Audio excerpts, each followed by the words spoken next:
স্বাগত টিভি9 বাংলায় সন্ধ্যা super prime time নিয়ে আমি দীপ আপনার সঙ্গে। এই মুহূর্তের বড় খবরের দিকে নজর রাখবো। এবার তৃণমূলের তহবিল মামলায় অ্যাকাউন্ট ফ্রিজ করলো ইডি। তৃণমূলের দলীয় তহবিলের 440 কোটি টাকা ফ্রিজ করলো ইডি। এই মুহূর্তের বড় খবর, তৃণমূলের তহবিল মামলায় অ্যাকাউন্ট ফ্রিজ করলো ইডি। কথা বলবো, আমাদের প্রতিনিধি সুজয় আমাদের সঙ্গে রয়েছেন এই মুহূর্তে। সুজয়, ইডি সূত্রে এই সংক্রান্ত আর কি আপডেট? কথা বলবো সুজয়ের সঙ্গে। আরো একবার আপনাদের জানিয়ে রাখবো এই মুহূর্তের বড় খবর, তৃণমূলের তহবিল মামলায় অ্যাকাউন্ট ফ্রিজ করলো ইডি। তৃণমূল কংগ্রেসের দলীয় তহবিলের 440 কোটি টাকা ফ্রিজ করলো ইডি। বিধাননগর সাইবার থানার পর হস্তক্ষেপ কেন্দ্রীয় এজেন্সির। আরো একবার কথা বলবো আমাদের প্রতিনিধি সুজয়ের সঙ্গে। সুজয়, ইডি সূত্রে কি খবর রয়েছে? দেখো, 440 কোটি টাকা ইডি ইতিমধ্যে বাজেয়াপ্ত করে নিয়েছে এবং এই মামলার প্রাথমিকভাবে তদন্ত শুরু করেছিল বিধাননগর সাইবার থানা। তৃণমূল বিধায়কের অভিযোগের ভিত্তিতে বিধাননগর সাইবার থানা তদন্ত শুরু করে এবং তার পরবর্তীতে এক্ষেত্রে যেহেতু একটা বেআইনি আর্থিক লেনদেনের সন্দেহ করছে কেন্দ্রীয় এজেন্সি এবং যিনি অভিযোগ করেছেন তৃণমূল বিধায়ক, তাই সেক্ষেত্রে তদন্তভার অর্থাৎ বেআইনি লেনদেনের তদন্তভার ইডি নিজেদের হাতে তুলে নিয়েছে। যেটা জানা যাচ্ছে যে এই 3টি ব্যাংক অ্যাকাউন্টে বেশ কিছু সন্দেহজনক লেনদেন এজেন্সির নজরে এসছে এবং সেই সন্দেহজনক লেনদেনের ভিত্তিতে তারা তদন্ত করছে। ইতিমধ্যেই 5টি জায়গায় তল্লাশি চালানো হয়েছে, গতকাল 5 জায়গায় তল্লাশি চালানো হয়েছে, যেখান থেকে বেশ কিছু গুরুত্বপূর্ণ নথি তারা বাজেয়াপ্ত করেছেন, সেই নথি তারা দেখছেন। এই যে 3টি ব্যাংক অ্যাকাউন্টে 440 কোটি টাকা, এই 440 কোটি টাকায় কাটমানির টাকা, বেশ কিছু কাটমানি, বেশ কিছু সন্দেহজনক লেনদেন হয়েছে বলে অভিযোগ এবং অভিযোগ করেছেন খোদ তৃণমূল বিধায়ক। সেই তার অভিযোগটারই ভিত্তিতে তারা তদন্ত শুরু করেছে, যারই পরিপ্রেক্ষিতে এই 440 কোটি টাকা বাজেয়াপ্ত করা হয়েছে এবং বাকি এই অ্যাকাউন্টগুলি যেগুলি রয়েছে সেগুলির ব্যাপারেও তদন্ত করে দেখা হচ্ছে যে সেখানে কী ধরনের সন্দেহজনক লেনদেন হয়েছে।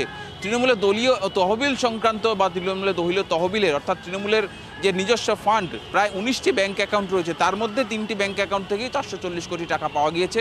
বাকি অ্যাকাউন্টগুলিতে কোথায় কি সন্দেহজনক লেনদেন হয়েছে সেটাও ইডির আতশকাচের নিচে রয়েছে। একই সঙ্গে বিধাননগর সাইবার থানা তারাও পৃথকভাবে তদন্ত করছে, তাদের আতশকাচের নিচেও রয়েছে। ফলে অত্যন্ত গুরুত্বপূর্ণ ডেভেলপমেন্ট, এই 440 কোটি টাকা এবার কেন্দ্রীয় এজেন্সি সম্পূর্ণ বাজেয়াপ্ত করে নিল। বাজেয়াপ্ত করার পর এই 440 কোটি টাকা সংক্রান্ত বিষয়ে তদন্ত হবে যে এইখানে টাকাগুলি কোন জায়গা থেকে এসছে, কার মারফত এসছে। একাধিক সন্দেহ রয়েছে কেন্দ্রীয় এজেন্সি, তাদের বক্তব্য এই 440 কোটি টাকা বেশ কিছু ট্রানজাকশন যেটা সন্দেহের ঊর্ধ্বে নয়, তাই সেই বিষয়গুলিকেই ক্ল্যারিফাই করার জন্য তারা গতকাল তল্লাশি চালিয়েছেন 5টি জায়গায়। বেশ কয়েকজনকে জিজ্ঞাসাবাদ করা হয়েছে, বাকিদেরকে তলব করা হবে এবং নথি যাচাই করা চলছে যে এই আর্থিক লেনদেন তৃণমূলে এই যে বিপুল অঙ্কের টাকা 440 কোটি টাকা, এই টাকা কোথা থেকে এলো। ব্যাংকের সঙ্গে ইতিমধ্যে কথা বলছেন যে এখানে কোন কোন জায়গা থেকে টাকা এসছে, অর্থাৎ যে ব্যাংক অ্যাকাউন্টের স্টেটমেন্ট সেগুলি ঘেঁটে দেখছেন তদন্তকারীরা। তার পাশাপাশি ব্যাংক অ্যাকাউন্ট কার নামে খোলা হয়েছে, ব্যাংক অ্যাকাউন্টে অথরাইজ সিগনেচারি কে রয়েছে, অর্থাৎ অ্যাকাউন্ট থেকে টাকা তোলার ক্ষেত্রে বা চেক দিয়ে টাকা তোলার ক্ষেত্রে কার সই এক্ষেত্রে গ্রহণযোগ্য, এই সংক্রান্ত গুরুত্বপূর্ণ বিষয়ে তদন্ত চলছে। ফলে সময়ের সঙ্গে সঙ্গে তৃণমূল আরও যে চাপে পড়ছে সেটা এই ব্যাংক অ্যাকাউন্ট ফ্রিজ করে নেওয়া এবং ইডি তদন্ত শুরু করার পক্ষে আরও স্পষ্ট হয়ে এলো। সুজয়, আমাদের সঙ্গে থাকো। এই মুহূর্তে আরো একটা বড় আপডেট দেবো আপনাদের। মাছের তেলে মাছ ভাজা যাকে বলে, ঘুরিয়ে তৃণমূলের দলীয় তহবিলের টাকাতে কেনা বিমান এবং কপ্টারেই অভিষেক চড়তেন বলে খবর। কেয়ারওয়েল এভিয়েশন সংস্থাকে দলীয় তহবিল থেকে 160 কোটি টাকা দেয় তৃণমূল কংগ্রেস। সেই টাকায় কেনা হয়েছিল একটি বিমান এবং একটি কপ্টার। আবার সেই সংস্থাকে বিমান এবং কপ্টারের ভাড়া মেটানো হতো তৃণমূল কংগ্রেসের এই দলীয় তহবিল থেকে। অর্থাৎ মাছের তেলেই যাকে বলে মাছ ভাজা, ঘুরিয়ে তৃণমূলের দলীয় তহবিলের টাকাতেই কেনা বিমান এবং কপ্টার, তাতেই চড়তেন অভিষেক। সুজয়ের কাছে আরো তথ্য আছে এই সংক্রান্ত, সুজয়ের কাছ থেকে জানবো। আমাদের প্রতিনিধি সুজয়।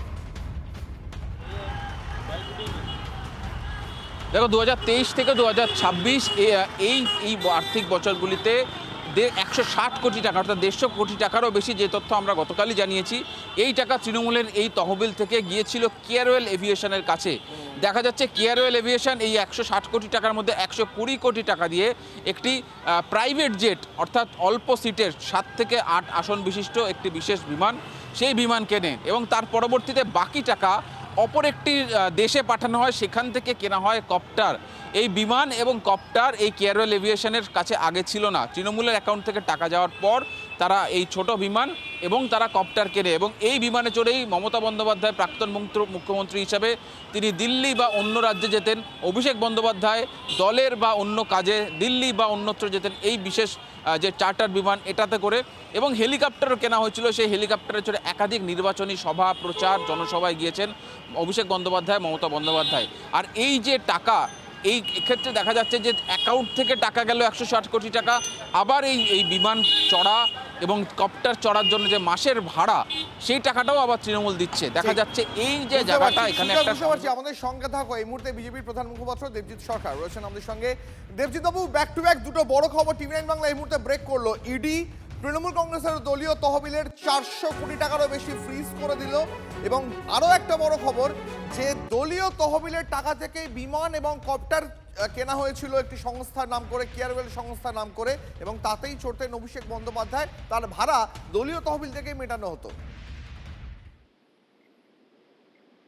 আগে দলীয় বিধায়কদের সই জালের একটা অভিযোগ এলো, সেটা এখনো চলছে। এরপরে দলীয় তহবিল তজরূপ ঘুরিয়ে, এটাও দেখতে হবে। কি অদ্ভুত একটা পার্টি, আর তাদের নেতারাও কি অদ্ভুত। আমার তো মনে হয় আপনারা যা বলছেন যে মালিকই আবার ভাড়াটিয়া হচ্ছিল, মানে তৃণমূল কংগ্রেসের ফান্ডে যে টাকাটা, সেটা সাধারণ তৃণমূলের কর্মী নেতারা জোগাড় করছেন, ধরে নিচ্ছি ওদের 75-25 ডক্ট্রিন থাকা সত্ত্বেও। এবারে তারা সেই টাকা দিয়ে একটা প্লেন কিনছে, একাধিক প্লেন এবং হেলিকপ্টার। তারপরে সেসব কেনার পরে সেটা আবার একটা কোম্পানি সেটাকে ভাড়া দিচ্ছে কি করে। এবং শুধু ভাড়া না, আমার যত মনে হয় কোম্পানিটাও বোধহয় অভিষেক বাবুর বা ওদের কারুর হবে, ঘুরিয়ে যাতে পার্টির টাকাটা সাইফন করা যায় সেটা করার চেষ্টা করছে। এ তো অদ্ভুত ব্যাপার, এই জিনিস হয় না। একে তো কমসে কম একটা কিছু নোবেল টোবেল চুরির জন্য দেওয়া দরকার, এদেরকে ইমিডিয়েট দেওয়ার দরকার যদি থাকে ওরকম। হ্যাঁ, নোবেল তো আর হবে না, চোবেল হবে, চুরির জন্য নোবেল, মানে ওই নোবেল সমগোত্রীয় কিছু ওকে দেওয়া উচিত। অখিল বিশ্ব চোর মহাসংঘের ইনি মহানায়ক হতে পারেন এনারা। ঠিক আছে, তদন্ত চলুক, পশ্চিমবঙ্গের মানুষ আর কি কি দেখবে। ধন্যবাদ আপনাকে আপনার প্রতিক্রিয়ার জন্য।